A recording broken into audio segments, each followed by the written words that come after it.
Matahari sore menyinari lembut sudut kota kecil bernama Langgasari. Di sebuah rumah sederhana di ujung gang, terdengar tawa bahagia dari dua sejoli yang tengah sibuk merangkai undangan pernikahan. Nadira, gadis berusia 24 tahun, duduk di lantai beralaskan tikar bersama kekasihnya. Raka, pria 26 tahun yang dikenal sabar dan penuh perhatian. Mereka akan menikah dalam sebulan lagi. Segalanya nyaris sempurna. Nanti kalau aku udah jadi istri kamu, aku nggak mau kamu banyak kerja. Aku yang akan masak, nyuci, bersihin rumah, kata Nadira sambil tersenyum manja. Tapi kamu juga kerja, Dir. Jadi, kita bagi tugas ya, biar adil. Jawab Raka sambil mencubit pelan hidungnya. Di luar rumah, seorang pria muda memperhatikan mereka diam-diam dari balik pagar besi. Tatapannya kosong. Arman, sahabat Raka sejak SMA, adalah orang yang paling dekat dengan keduanya. Tapi tidak banyak yang tahu bahwa hatinya sudah lama menyimpan cinta yang tak pernah terbalas pada Nadira. Arman sudah seperti keluarga bagi mereka berdua. Bahkan, Raka sering menyebutnya sebagai saudara sendiri. Arman pun tampak selalu ikut membantu segala persiapan pernikahan mereka. Namun diam-diam, hatinya terus bergolak. Di warung kopi kecil tempat mereka biasa nongkrong, Arman, Raka, dan Nadira duduk bersama, seperti masa-masa mereka saat kuliah dulu. Men, kamu nanti jadi saksi di nikahan aku, ya, kata Raka dengan senyum lebar. Arman mengangguk pelan, tapi tak menjawab. Nadira ikut menyambung. Kita percaya kamu, men. Kamu sahabat terbaik kami. Arman tertawa kecil, tapi dalam hatinya bergetar. Ada rasa senang sekaligus sesak yang tak bisa ia jelaskan. Malam itu, setelah mereka bubar, Arman pulang dengan langkah berat. Di kamar sempitnya, ia menatap dinding kosong. Di atas meja, ada foto lama, dirinya, Raka, dan Nadira, saat mereka masih SMA. Ia menggenggam foto itu kuat-kuat, lalu berbisik, seharusnya aku yang bersanding denganmu, Dir. Pagi itu, langit cerah dan burung-burung berkicau riang di halaman rumah Nadira. Ia tampak sibuk menelpon vendor catering yang akan digunakan untuk acara pernikahan. Sementara itu, ibunya, Bu Retno, tengah mengukur bahan kebaya di ruang tamu. Dir, nanti sore kita ke rumah Raka ya. Mau finalisasi daftar tamu dengan keluarganya, kata Bu Retno. Iya, Bu. Sekalian aku mau kasih undangan ke beberapa teman kuliah juga. Jawab Nadira sambil tersenyum. Raut wajahnya begitu bahagia. Nadira adalah tipe gadis sederhana tapi hangat, dicintai oleh banyak orang karena kebaikannya. Ia percaya bahwa hidupnya akan sempurna setelah menikah dengan Raka, pria yang selalu hadir dalam suka dan duka. Suara mesin dan obrolan rekan kerjanya tak mampu mengusir kekalutan dalam pikirannya. Matanya menerawang jauh, memikirkan satu nama, Nadira. Seorang rekan kerjanya, Gilang, menepuk bahunya. Men, lo nggak kelihatan kayak orang seneng deh. Sahabat lo bentar lagi nikah. Lo jadi saksinya juga, iya kan? Arman hanya tersenyum singkat. Iya, gue seneng kok. Namun diam-diam, Gilang melihat keganjilan di balik senyum itu. Raka sedang berbicara serius dengan ayahnya, Pak Rudi, mengenai rencana hidup setelah menikah. Setelah nikah, aku rencana tinggal di rumah kontrakan dulu, Pak. Gak enak kalau langsung ikut di sini. Itu keputusan bagus. Lelaki harus mandiri. Ayah dukung. Jawab Pak Rudi tegas namun penuh kasih. Ibu Raka, Buati, juga terlihat antusias menyiapkan seserahan. Keluarga ini dikenal hangat dan bersahaja. Sangat menyayangi Nadira layaknya anak kandung sendiri. Di tengah suasana bahagia itu, Arman datang membawa makanan kecil yang dipesan Nadira. Dia disambut hangat oleh semua orang. Namun ketika melihat Nadira dan Raka saling tertawa, hatinya kembali berdesir tajam. Kenapa harus dia? Kenapa bukan aku? Pikirnya dalam hati. Malam itu, Arman duduk sendirian di taman belakang rumahnya. Ia membuka kotak kecil berisi kenangan lama. Di dalamnya ada surat yang tak pernah ia kirim, foto-foto SMA, dan satu cincin murahan yang dulu pernah ia beli untuk Nadira. Ia menarik napas panjang, lalu bergumam pelan. Kamu bahagia? Ya, Dir? Tanpa tahu ada satu orang yang diam-diam terus berharap. Malam minggu itu, Nadira dan Raka memutuskan untuk berkumpul bersama teman-teman lama mereka. Sebuah reuni kecil diadakan di kafe bernama Deluna, tempat yang dulu sering mereka datangi semasa kuliah. Beberapa sahabat hadir. Ada Ayu dan Farel, pasangan yang juga akan segera menikah. Juga hadir Bayu, si badut kelompok yang selalu bisa mencairkan suasana. Dan tentu saja, Arman, yang datang belakangan, duduk di ujung meja. Suasana tampak hangat. Semua tertawa, bernostalgia, membicarakan masa lalu, kisah cinta, bahkan rencana masa depan. Namun Arman hanya diam. Pandangannya sesekali tertuju pada Nadira, yang duduk di samping Raka sambil tersenyum bahagia. Hatinya menjerit. Namun ia terus menahan. Men, lo kenapa diam aja? Biasanya paling ribut kalau ngumpul, seru Farel. Arman mengangguk dan tersenyum seadanya. Nggak apa-apa. Lagi cape aja. Ayu, yang duduk di seberang Arman, tampak memperhatikan gelagatnya. Ia memang sudah lama curiga bahwa Arman punya rasa pada Nadira, bahkan sejak dulu. Setelah acara bubar, Nadira memutuskan pulang lebih dulu, sedangkan Raka masih berbincang sebentar dengan Bayu. Arman yang melihat Nadira berdiri sendirian di luar, segera menyusul. Dir, aku anterin pulang ya. Loh, nggak usah, men. Raka juga bentar lagi keluar kok. Gak apa-apa, aku juga sekalian jalan kaki. Mereka pun berjalan menyusuri trotoar yang lengang. Udara malam terasa sejuk, tapi tak mampu menenangkan ketegangan dalam dada Arman. Dir, suara Arman terdengar ragu. Nadira menoleh. Kamu pernah mikir nggak? Kalau semuanya beda? Kalau dulu, misalnya, kamu milih jalan yang lain. Nadira terdiam sesaat, lalu tersenyum samar.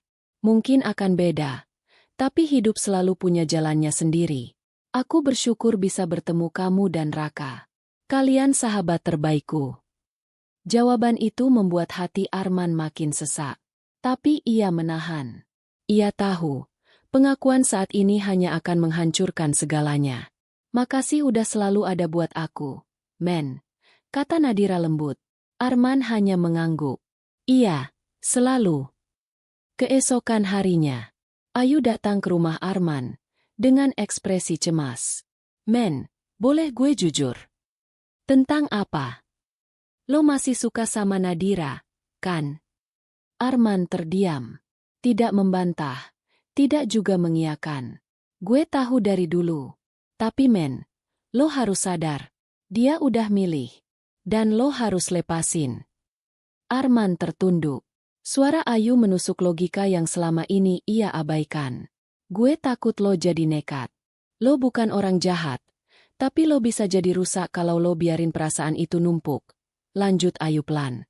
Arman hanya bisa terdiam. Tangan mengepal kuat. 2 minggu sebelum hari pernikahan. Segala persiapan hampir rampung. Baju pengantin sudah dicoba. Gedung sudah dipesan. Dan undangan sudah tersebar. Namun di balik itu, suasana mulai berubah. Terutama di hati Arman. Pagi itu, Nadira sedang menata seserahan di kamarnya saat ia mendapat pesan tak dikenal. Nomor tak dikenal. Kamu yakin Raka bukan menyimpan sesuatu darimu? Kadang, yang paling dekat adalah yang paling pandai berbohong. Nadira mengernyit. Awalnya ia mengira itu hanya candaan iseng. Tapi pesan lain terus masuk di hari-hari berikutnya. Bahkan menyebut hal-hal pribadi. Kamu tahu dia pernah dekat sama Intan, kan? Coba tanya Raka. Apa yang dia lakukan 3 bulan sebelum lamar kamu? Nadira mulai gelisah. Ia tak ingin merusak kepercayaan terhadap Raka. Tapi pesan-pesan itu terasa menusuk. Di sisi lain, Arman duduk di kamarnya, menatap ponselnya kosong. Kotak pesan yang penuh draft teks, semuanya ditujukan pada Nadira, tapi tak pernah dikirim. Ia mengingat ucapan Ayu sebelumnya, dan seharusnya itu jadi peringatan. Namun, seperti ada bisikan yang menuntunnya ke arah gelap. Kalau dia tahu siapa Raka sebenarnya, mungkin dia akan kembali melihat gue. Sore itu, Nadira menemui Raka di taman dekat rumah. Wajahnya agak tegang, meski berusaha tenang. Raka, aku cuma mau tanya, kamu pernah dekat sama yang namanya Intan, nggak? Raka terkejut. Itu masa lalu, Dir. Dulu, sebelum aku kenal kamu. Terus kenapa ada yang ngirim aku pesan? Bilang kamu bohong soal sesuatu. Raka menghela napas panjang. Dengerin aku baik-baik. Aku sayang kamu. Intan memang pernah dekat. Tapi hubungan kami nggak pernah serius. Aku nggak pernah bohong ke kamu. Nadira menatap matanya dalam-dalam. Sebagian hatinya percaya. Tapi benih curiga sudah tumbuh. Malam harinya, Arman bertemu dengan Bayu di sebuah kedai kopi. Bayu adalah sahabat lama Raka, namun juga cukup dekat dengan Arman. Tanpa ragu, Arman mulai bertanya. "Bey, lo tahu Raka dulu pernah dekat sama siapa?" Bayu menatapnya heran. "Loh, kok lo nanya gitu?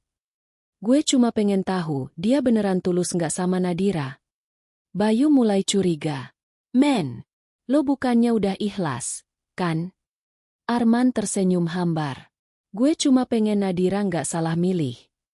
Kalimat itu terdengar tulus, tapi di baliknya tersimpan sesuatu yang lebih kelam.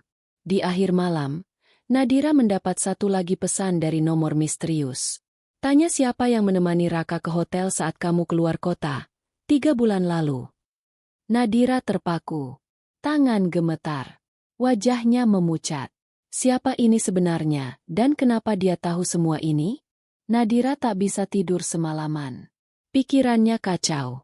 Pesan dari nomor misterius malam tadi terngiang-ngiang. "Tanya siapa yang menemani Raka ke hotel saat kamu keluar kota, 3 bulan lalu." Nadira memutuskan untuk mencari tahu.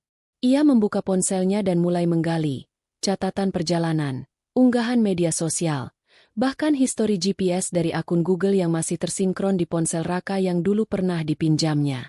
Dan di sanalah, ia menemukan sebuah jejak lokasi di sebuah hotel, tepat pada tanggal ia keluar kota mengikuti pelatihan kerja. "Ya Tuhan, ini bukan kebetulan," gumamnya lemah. Arman berdiri di depan jendela kamar. Wajahnya muram namun puas. Ia menatap sebuah nomor ponsel burner, nomor yang ia gunakan untuk mengirim pesan-pesan misterius itu. "Gue cuma kasih tahu kenyataan. Dia pantas tahu semuanya." Ia tak ingin berprasangka tanpa bukti. Tapi ia juga tak bisa diam lebih lama. Mereka duduk berdua di taman kecil, tempat yang dulu sering mereka datangi saat masih pacaran. "Raka, aku mau kamu jawab satu hal. Jujur." "Apa, Dir?" "Tanggal 18 Mei. Kamu di Hotel Grand Sentosa. Sama siapa?" Raka langsung kaget. Ia menatap Nadira, mencoba membaca ekspresi wajah calon istrinya. "Aku." "Tolong, jawab," potong Nadira. Nadanya meninggi. Akhirnya, Raka menunduk. "Iya, aku ke sana. Sama Intan." Nadira menahan napas. "Tapi aku ke sana karena dia minta tolong. Dia ngaku hamil dan minta ditemui. Aku ketemu dia untuk klarifikasi. Tapi aku nggak ngapa-ngapain sama dia. Sumpah, Dir." Air mata Nadira mengalir. "Kenapa kamu nggak pernah cerita? Kalau kamu jujur dari awal, aku bisa paham." Raka menggenggam tangan Nadira. "Aku takut kamu salah paham. Tapi sekarang, aku sadar aku salah. Maaf." Nadira hanya diam.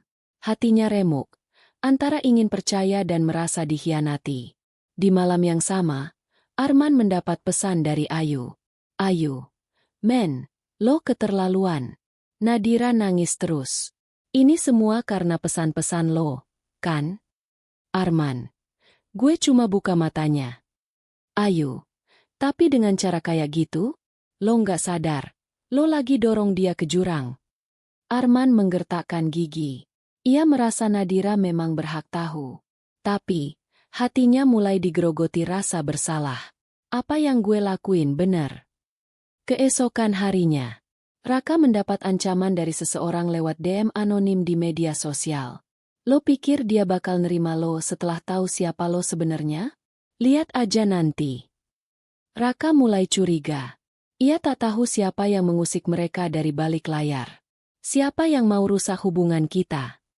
Hari terus bergulir menuju hari pernikahan. Namun Nadira tak lagi seceria biasanya. Ia mencoba tersenyum di depan keluarga, menyibukkan diri dengan urusan dekorasi dan seserahan. Tapi hatinya masih dihantui kekecewaan. Sementara itu, Raka berusaha menebus semuanya. Ia semakin rajin menghubungi Nadira, bersikap hangat, bahkan mengajak keluarganya makan bersama keluarga Nadira untuk mencairkan suasana. Tapi di balik semua itu, bayangan masa lalu belum selesai mengejar. Malam itu, Raka bertemu dengan Bayu di sebuah bengkel motor milik teman mereka. "Lo kenapa kelihatan tegang terus, Kak?" tanya Bayu sambil menyeruput kopi hitam. "Gue ngerasa ada yang ganggu hubungan gue sama Nadira. Kayak ada yang sengaja ngerusak dari dalam." "Maksud lo?" "Gue dapet ancaman anonim. Dan Nadira dapet pesan aneh juga." Bayu terlihat agak gelisah. Ia langsung mengalihkan pandangan. Tapi tak banyak yang bisa disembunyikan dari Raka, sahabatnya sejak SMA. Jangan bilang itu lo." Bayu tertawa hambar. "Gila, lo nuduh gue. Lo satu-satunya yang tahu soal Intan, dan lo juga yang tahu waktu itu gue ke hotel. Gue gak sebodoh itu buat ngancem sahabat gue sendiri." Raka menatap tajam. Sesuatu terasa berubah dalam hubungan mereka. Kepercayaan perlahan pudar. Di sisi lain, Arman mulai merasa bersalah.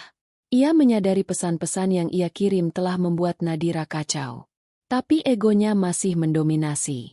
"Gue cuma mau dia tahu siapa Raka biar dia sadar. Dia salah pilih orang." Namun hatinya mulai goyah ketika Ayu, teman lama mereka, mengirim voice note. "Ayu, lo tahu nggak? Dir sempat batalkan fitting baju pengantinnya. Dia bilang dia butuh waktu sendiri. Itu semua karena lo, men." Arman duduk lemas. "Gue nggak pernah niat nyakitin dia. Tapi kenapa gue malah ngerusak semuanya?" Malam itu, Nadira pergi ke rumah sahabatnya sejak kuliah, Niken. Di ruang tamu kecil, Nadira menangis di pelukan Niken. "Kenapa semua ini terjadi pas aku udah siap nikah, Ken? Mungkin ini ujian terakhir, Dir. Sebelum kamu benar-benar memutuskan hidup sama dia. Tapi kalau ternyata semua ini bukan ujian, tapi peringatan." Niken hanya bisa terdiam. Nadira mendapat kiriman amplop tanpa nama. Di dalamnya, ada foto cetak dari CCTV hotel tempat Raka bertemu Intan. Terlihat Raka berdiri di lobi, bersama seorang perempuan. Di balik foto itu tertulis, "Masih yakin dia jujur?" Tangannya gemetar. Kenapa semua orang tahu tentang ini? Siapa yang sengaja ngorek-ngorek masa lalu Raka? Dan kenapa? Hari pernikahan tinggal 3 minggu lagi. Namun Nadira kini berada di titik terendah. Rasa cinta dan curiga saling bertabrakan dalam hatinya. Foto dari hotel itu seperti bukti tak terbantahkan. Meski Raka telah berulang kali bersumpah tak terjadi apa-apa. Tapi yang tak bisa Nadira pahami, siapa yang mengirimkan foto itu? Nadira memutuskan menyelidiki sendiri. Dengan tekad bulat, ia pergi ke hotel tempat Raka pernah bertemu dengan Intan. Ia menyamar sebagai mahasiswa yang sedang meneliti sistem keamanan hotel, berharap bisa berbicara dengan bagian manajemen atau security. Awalnya pihak hotel menolak. Namun setelah beberapa kali bolak-balik dan sedikit memohon dengan alasan pribadi, salah satu petugas satpam yang baik hati diam-diam membantunya. Satpam itu menunjukkan rekaman CCTV dari malam yang sama dengan foto cetak tersebut. "Ibu, ini rekaman malam itu. Tapi, wanita ini memang datang bareng laki-laki itu. Tapi setelah itu mereka nggak masuk kamar bareng. Mereka cuma duduk di lobi sekitar 5 menit.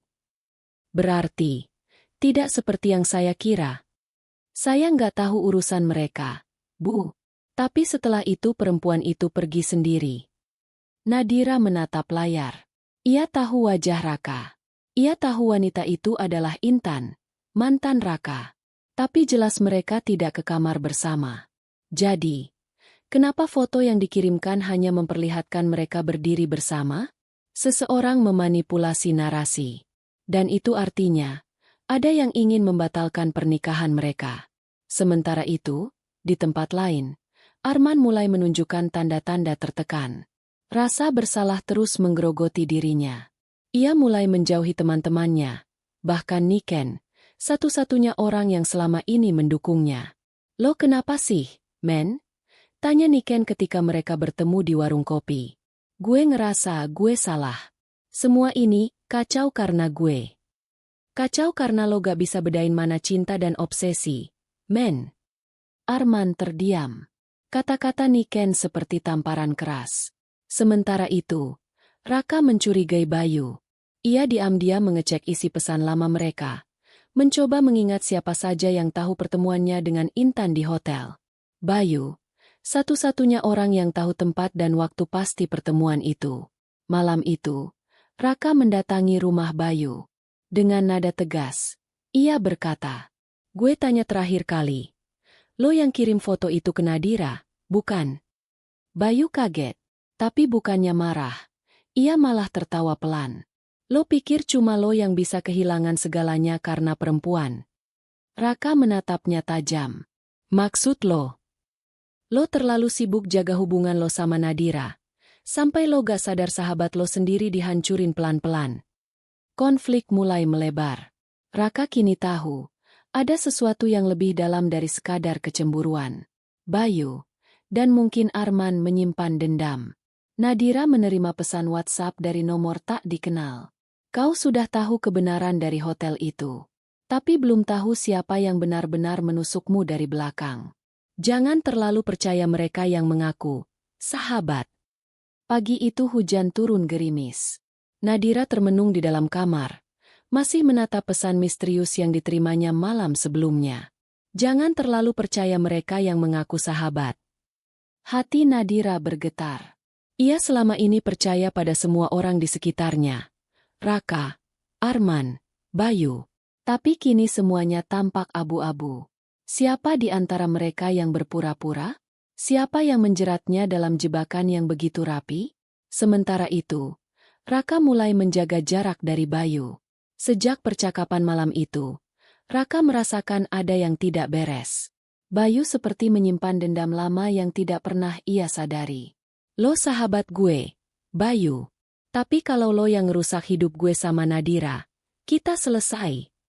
Bayu hanya tersenyum miring, lalu berbisik, "Lo nggak pernah benar-benar kenal gue, Kak." Nadira akhirnya memilih bertemu dengan Intan. Dengan hati-hati, ia meminta Intan menjelaskan semua pertemuan mereka. Pertemuan itu berlangsung di sebuah taman kota yang sepi. Intan datang dengan wajah lelah namun tenang. "Aku nggak mau merusak hubungan kalian," ujar Intan. "Tapi kenapa kau temui dia di hotel?" "Aku butuh bantuan Raka. Aku ditekan seseorang. Aku nggak bisa cerita ke siapa-siapa." Nadira mengernyit. "Ditekan?" "Ya, aku diancam. Seseorang menyuruhku menemui Raka, lalu pura-pura akrab. Dan ternyata setelah itu, foto kami tersebar." Nadira terkejut. "Siapa yang nyuruh kamu?" Intan menggeleng. "Aku gak tahu pasti. Tapi aku curiga. Orang itu dekat sekali dengan Raka. Bahkan mungkin sahabatnya sendiri." Satu nama kembali muncul dalam benak Nadira. Arman. Sikap Arman yang selalu berlebihan saat menjaga dan perhatian padanya, kini terasa mengganggu. Ia terlalu sering muncul, terlalu siap sedia, terkesan tulus, tapi sekarang terasa janggal. Malam itu, Nadira memutuskan mengatur pertemuan empat mata dengan Arman.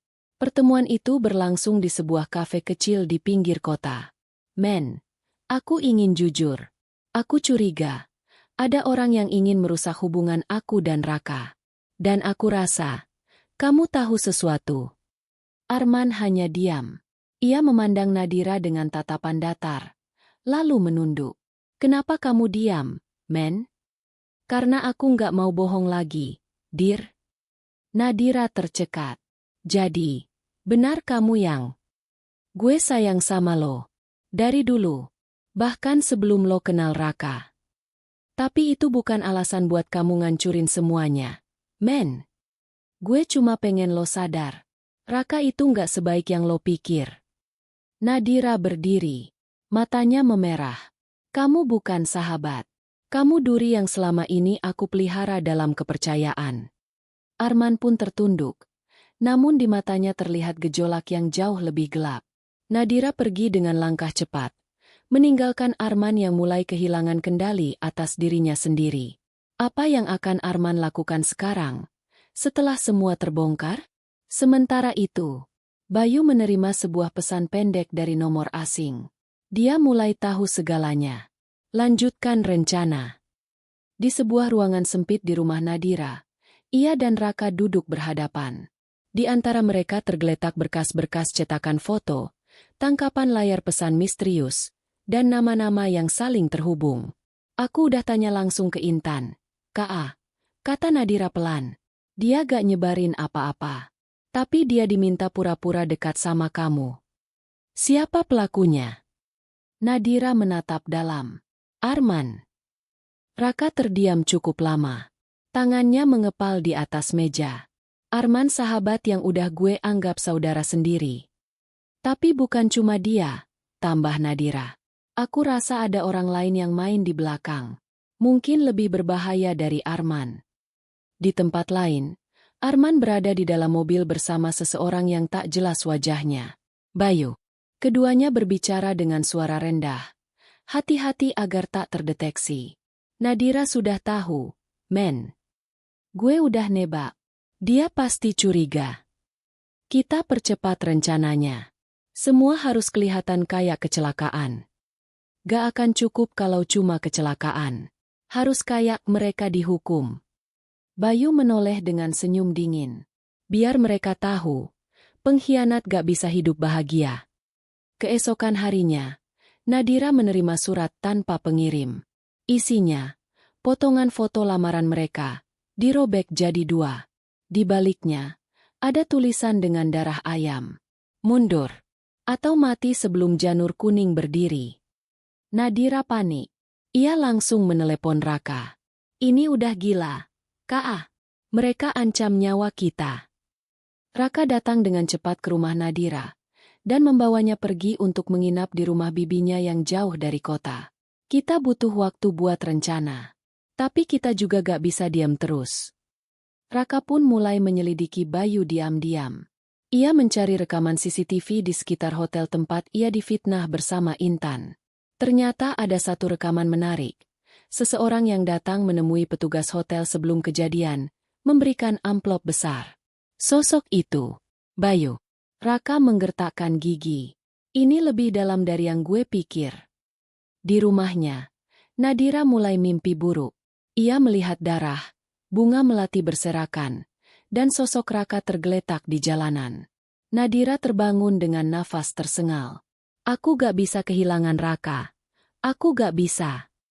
Ketika dibuka, isinya hanya sebuah cermin kecil dan secari kertas. Apa kamu siap menanggung dosa yang lebih besar dari sekadar iri hati? Arman menatap cermin itu, dan untuk pertama kalinya, ia terlihat ketakutan. Hari demi hari berlalu penuh kecemasan. Raka dan Nadira bersembunyi di rumah bibi Raka di daerah puncak. Mereka berusaha tetap tenang, namun bayang-bayang ancaman terus menghantui. Aku gak bisa tidur. Ka, mimpi buruk itu datang terus.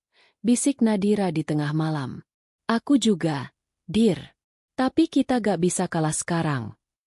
Mereka sadar, satu-satunya jalan adalah menghadapi semua ini sampai tuntas. Raka memutuskan untuk menghubungi sahabat lamanya di kepolisian, Pak Dimas, untuk meminta bantuan secara diam-diam. Sementara itu, di kota, rencana Arman dan Bayu semakin matang. Arman mulai ragu. Ia merasa sesuatu tidak beres. Ia sering merasa diawasi. Namun Bayu seolah menikmati setiap langkah gelap mereka. Kamu mulai takut, men? Tanya Bayu dengan nada meremehkan. Ini udah kebablasan, Bey. Kita udah kelewat batas untuk mundur.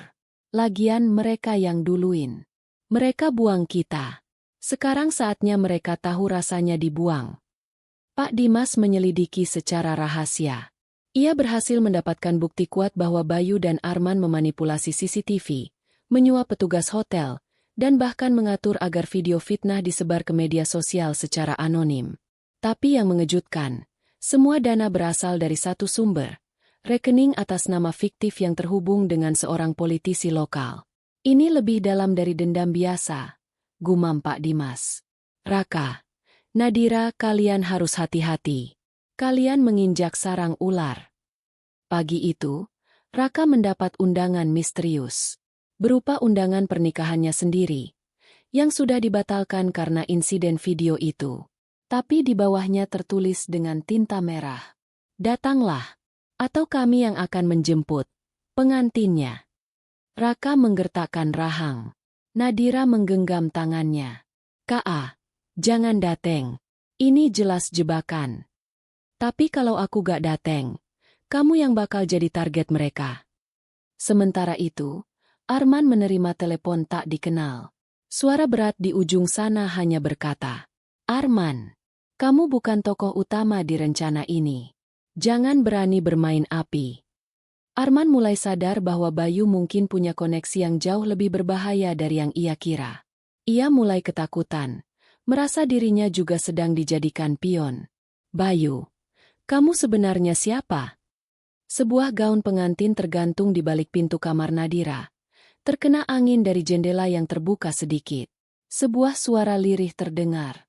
Pernikahan atau pemakaman tinggal pilih. Nadira. Malam sebelum undangan misterius, Raka tak bisa tidur. Ia menatap Nadira yang terlelap dalam kecemasan. Di dadanya, bercampur amarah dan tekad. Ia menulis surat pendek, meletakkannya di meja, lalu keluar diam-diam. Maafkan aku, Nadira.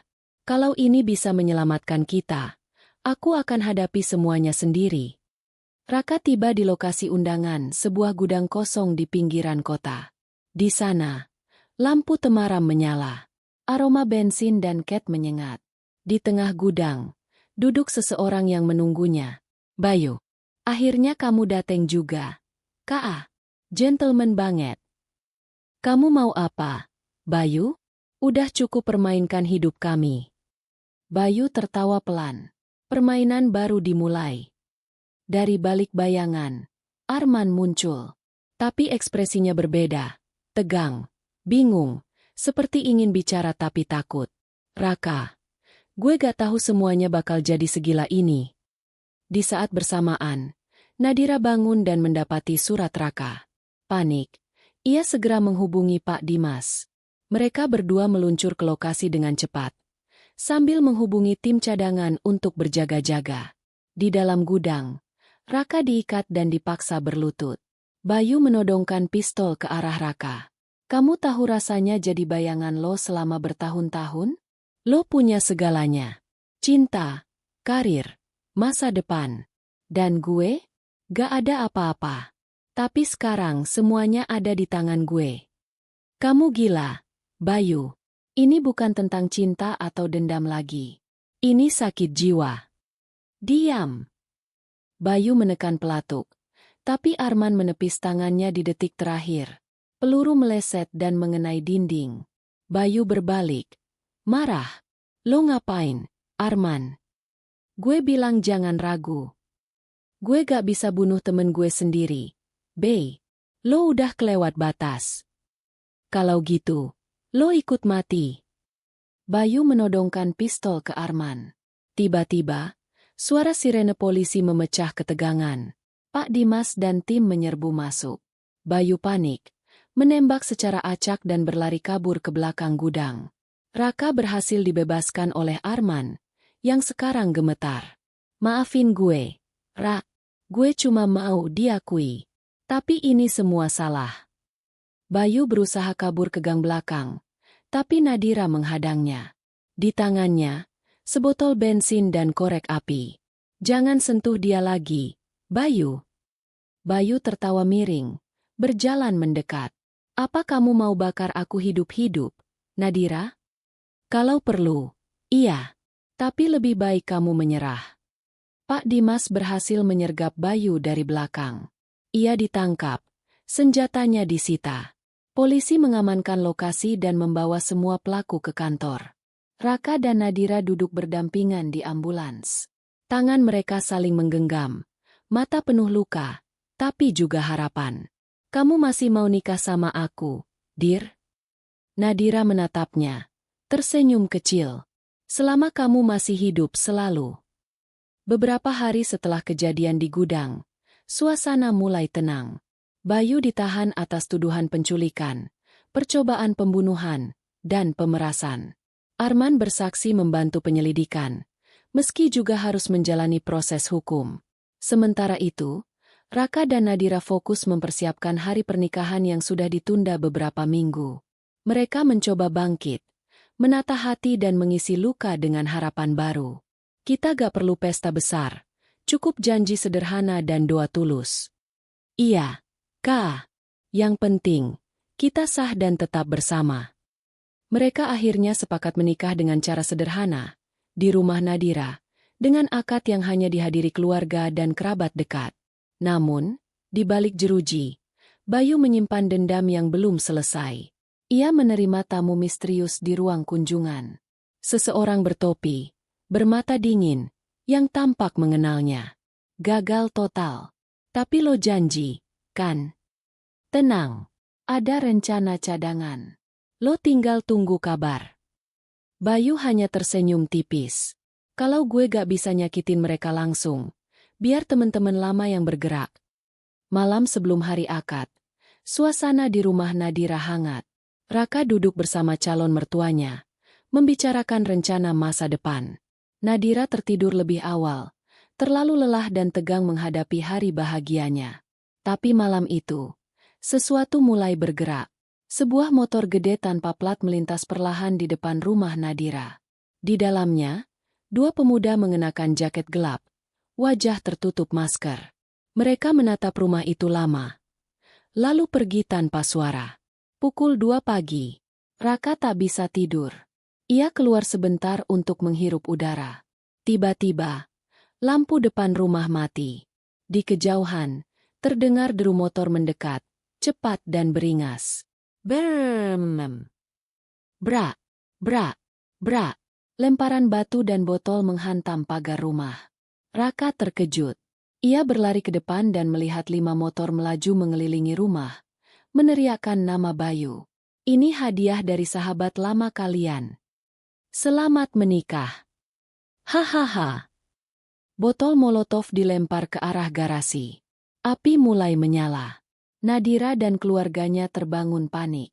Raka berusaha menghalangi mereka, tapi satu dari para penyerang turun dan menghantamnya dengan besi. Darah mengalir dari kepala Raka. Ia roboh, tapi masih mencoba berdiri melindungi Nadira yang menjerit dari balkon atas. Polisi segera dihubungi, namun geng motor itu sudah kabur sebelum sempat ditangkap. Adegan ditutup dengan ambulans datang membawa Raka yang pingsan ke rumah sakit. Nadira menangis tak berhenti. Gaun pengantinnya tergantung di balik pintu kamar.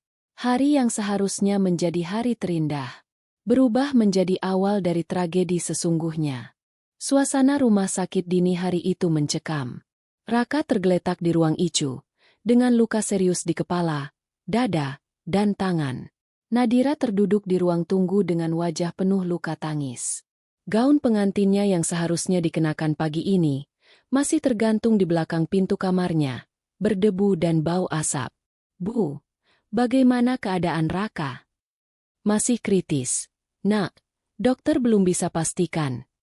Nadira memeluk ibunya erat. Matanya sembab, jiwanya hancur. Sementara itu, polisi memeriksa lokasi kejadian. Ditemukan barang bukti berupa pecahan botol molotov, sisa ban motor, dan simbol geng motor lama yang sudah lama bubar. Red Fang, geng yang dulu dibentuk oleh Bayu dan teman-temannya saat SMA. Geng ini seharusnya sudah mati sejak 5 tahun lalu. Tapi dendam tak pernah benar-benar mati, Pak. Pagi hari, telepon Nadira berbunyi. Nomor tak dikenal. Dengan ragu, ia angkat. Selamat pagi, calon pengantin yang gagal. Suara pria asing, berat dan dingin. Raka belum mati? Wah, sayang sekali. padahal baru pemanasan. Nadira tercekat. Siapa kamu? Apa mau kamu? Kamu tahu, Nadira, kamu orang berikutnya. Tapi tenang, aku mau kamu rasain perihnya dulu. Sama kayak Bayu waktu kamu ninggalin dia. Telepon terputus. Nadira gemetar. Tangannya lemas. Di kantor polisi, petugas melacak sinyal dan mencocokkan suara dengan rekaman lama dari interogasi Bayu. Bukan Bayu. Tapi ini suara Bimo, mantan anggota Red Fang, yang dulu kabur keluar kota setelah kasus pengeroyokan. Bimo, teman satu geng Bayu, yang dulu pernah dituduh hampir membunuh seseorang karena dendam asmara.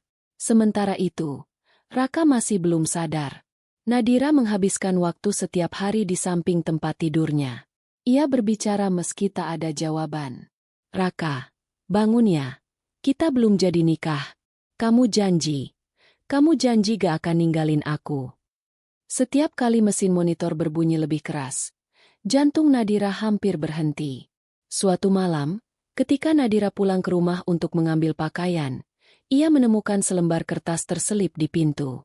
Kertas itu berisi potongan foto mereka berdua, dan di tengahnya, tanda silang merah darah pada wajah Raka. Kau akan kehilangan dia. Dan kamu akan tahu rasanya hidup dalam kehancuran. Air matanya jatuh. Namun ia berusaha kuat. Ia mencium tangan Raka yang dingin. Kita gak akan kalah. Ka, demi cinta kita. Demi kita yang tinggal selangkah lagi. Tiba-tiba, Raka menggenggam tangannya lemah. Matanya perlahan membuka. Pagi itu rumah sakit terasa sedikit lebih hangat. Raka sudah siuman. Meski tubuhnya masih lemah dan penuh perban. Nadira tak bisa berhenti menangis saat melihat matanya terbuka penuh, mengisyaratkan bahwa ia sadar sepenuhnya. Kak, alhamdulillah kamu sadar. Dir, kita diserang. Waktu itu aku lihat. Bayu. Nadira tercekat. Kamu yakin Bayu? Bukan cuma dia. Ada satu orang lain. Bimo. Aku dengar dia panggil nama itu. Polisi segera datang untuk meminta keterangan. Raka menjelaskan seingat yang ia bisa. Saat itu ia dan Nadira baru keluar dari tempat makan, dan di persimpangan gelap itulah dua motor memepet mereka.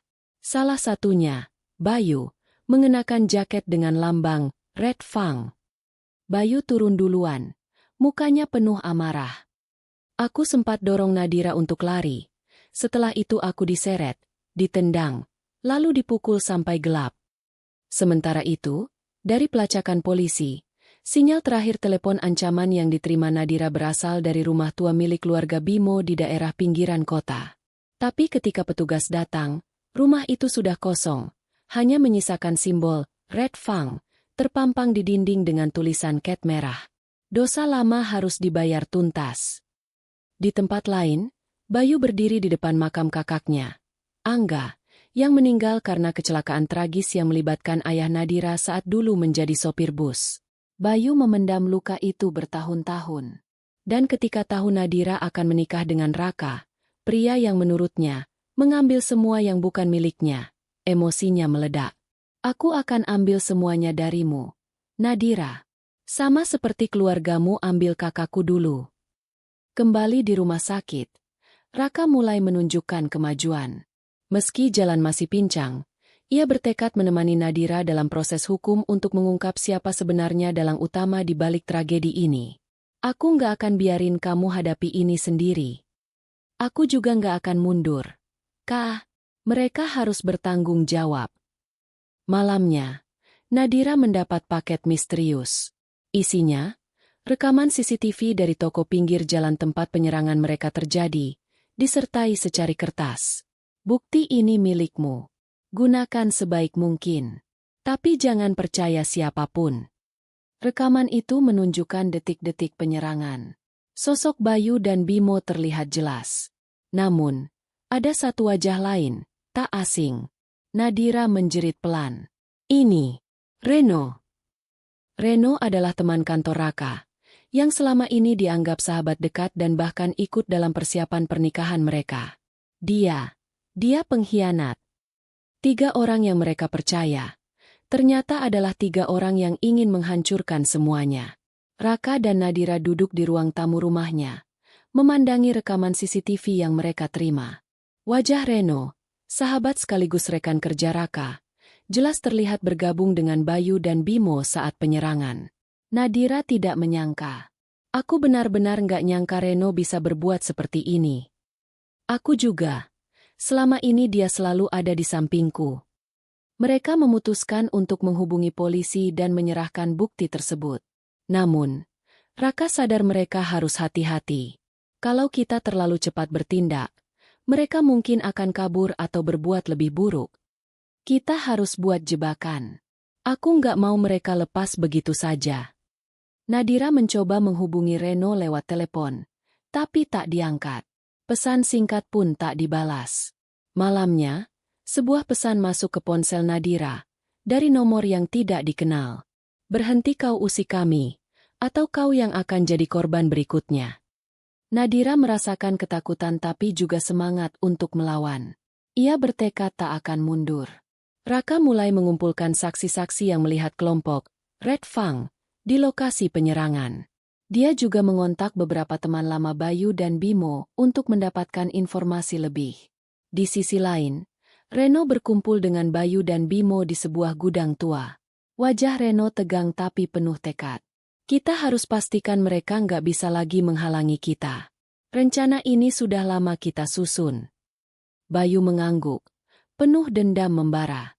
Kita harus hadapi ini sampai tuntas, demi masa depan kita. Setuju, Dir. Aku di samping kamu sampai kapanpun. Di ruang tamu rumah Raka, suasana tegang menyelimuti. Nadira dan Raka duduk berhadapan dengan tumpukan rekaman CCTV dan chat pesan yang telah mereka kumpulkan. Wajah Reno, sahabat sekaligus teman kerja Raka, muncul jelas dalam beberapa rekaman itu. Reno ternyata bersama Bayu dan Bimo saat malam penyerangan. Nadira terdiam, napasnya tercekat. Aku nggak percaya Reno bisa seperti ini. Selama ini aku pikir dia teman sejati, ucapnya pelan. Raka menunduk, matanya penuh luka. Aku juga. Nah, tapi kenyataannya dia sudah mengkhianati kita. Mereka sadar bahwa mereka berhadapan bukan hanya dengan musuh lama tapi juga pengkhianatan dari orang terdekat. Raka segera mengontak polisi dan menyerahkan semua bukti yang mereka punya. Namun, dia memperingatkan Nadira untuk tetap waspada. Kita harus buat rencana. Jangan gegabah. Kalau mereka tahu kita sudah curiga, mereka bisa lari atau melakukan hal yang lebih buruk, ujar Raka tegas. Nadira mengangguk, meski hatinya bergemuruh takut dan marah. Ponsel Nadira bergetar. Pesan masuk dari nomor tak dikenal. Berhenti kau usik kami, atau kau yang jadi korban berikutnya. Nadira menggenggam ponsel erat. Takut tapi juga semakin bertekad. Kita gak boleh mundur. Raka, ini demi kita dan masa depan kita, katanya dengan suara bergetar.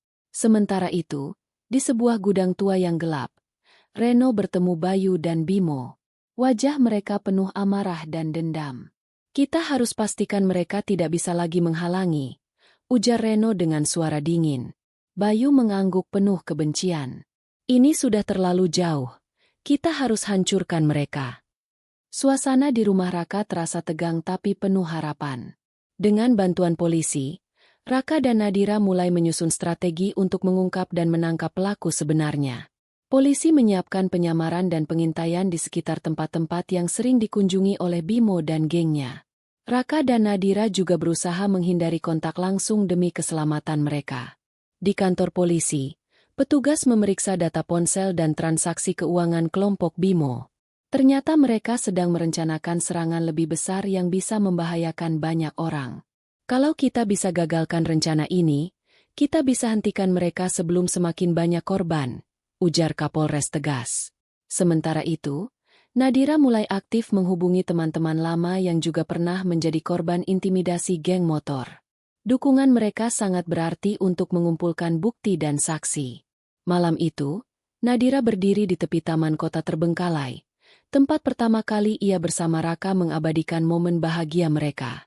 Udara dingin menusuk kulit, namun hatinya membara dengan tekad. Ini saatnya aku hadapi semuanya.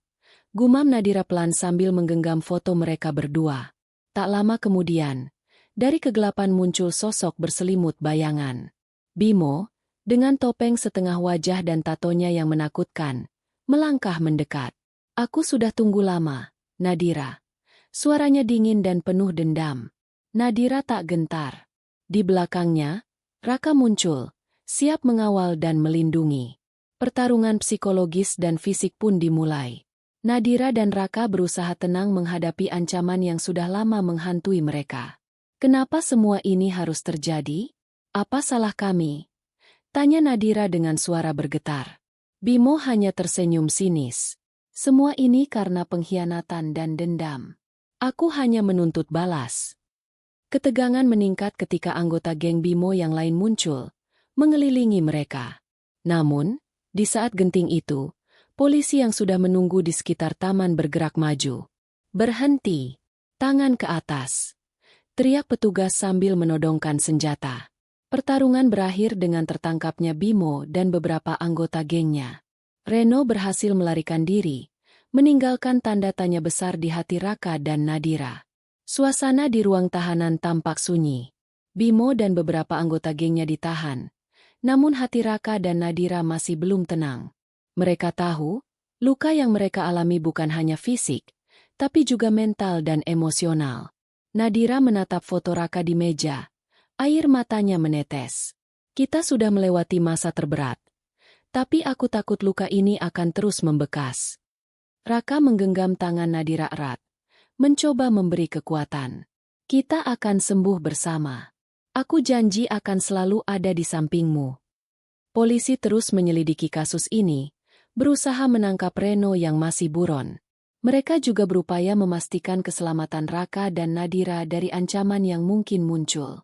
Keluarga dan teman-teman mulai datang memberi dukungan. Meski rasa duka masih menyelimuti, kehangatan dari mereka membuat Raka dan Nadira sedikit merasa lega. Di sebuah rumah sakit, Raka menjalani pemeriksaan lanjutan untuk memastikan kondisinya benar-benar pulih. Dokter menyarankan waktu istirahat yang cukup dan dukungan psikologis untuk memulihkan trauma. Nadira mulai menulis surat untuk Reno, berharap bisa mengerti alasan di balik pengkhianatan itu. Namun, surat itu belum sempat dikirim. Ini bukan akhir cerita kita, kata Raka penuh harap. Ya, ini awal untuk hidup baru, jawab Nadira dengan senyum kecil.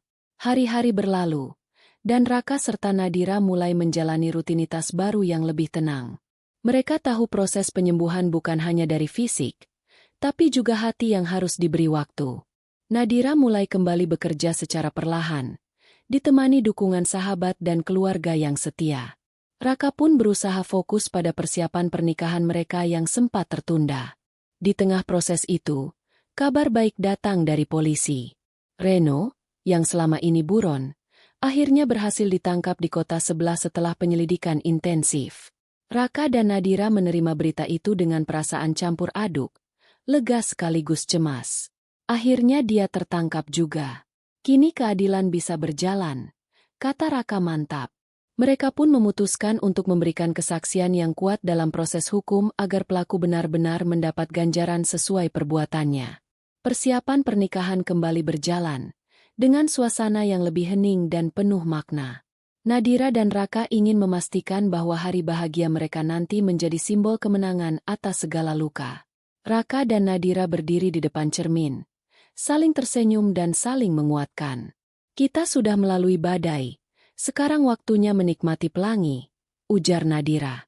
Ya, aku yakin masa depan kita akan lebih indah, balas Raka. Akhirnya, hari yang ditunggu-tunggu tiba.